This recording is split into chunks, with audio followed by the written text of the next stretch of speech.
In the last 2 days, we've seen a remarkable development.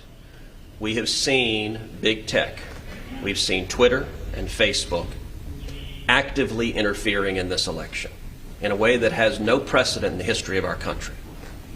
Yesterday, the New York Post broke a story alleging serious corruption of Joe Biden and Hunter Biden concerning Ukraine. The allegations in the New York Post story, if true, indicate that Vice President Biden lied when he said he had never discussed his son's business dealings. That story, once the New York Post broke it, was blocked by Twitter and Facebook. Anyone who attempted to share it was prevented from sharing it on Twitter or Facebook. The New York Post itself, when it attempted to put out its story, was blocked on Twitter and Facebook. The New York Post has the fourth largest circulation of any newspaper in this country. Never before have we seen active censorship of a major press publication with serious allegations of corruption of one of the two candidates for president. That was last night. This morning, the story escalated and got even worse.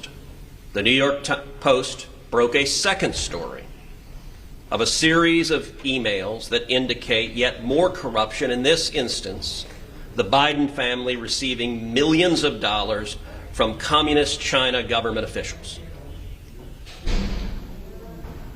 Just minutes ago, I tried to share that story on Twitter.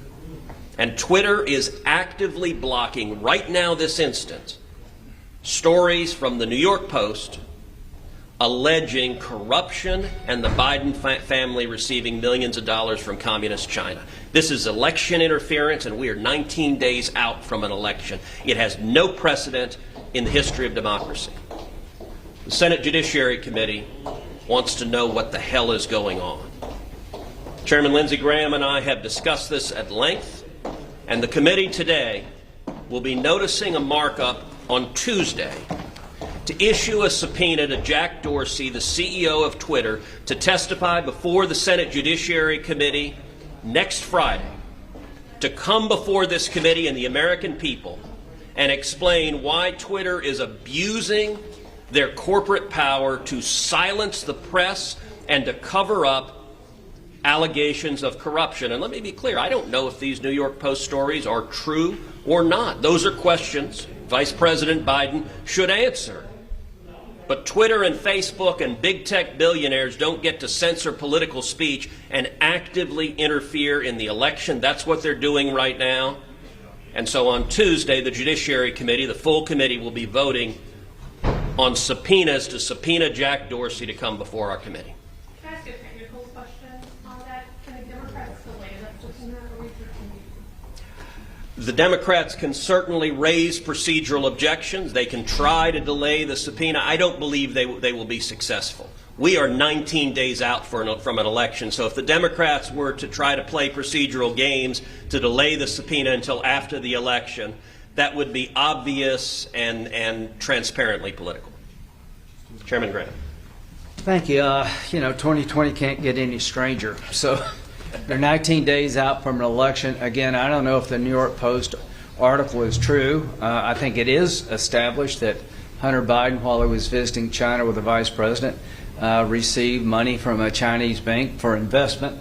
I don't know much more about it, but I do know this, that a lot of information, the Steele dossier, was all over the place. They never blocked that. All the allegations about Russian collusion and Trump and every other idea that Trump may have done something bad, nobody blocked that. So what we're going to do is we're going to finally have an accounting that's long overdue. These social media platforms have a dominance in our lives. They're newspapers, they're TV stations, they're radio stations, they're publishers. And this, to me, crystallizes the problem better than anything I could think of for the American people. You may be a Democrat saying, I don't want to hear the New York Post. It could be you tomorrow.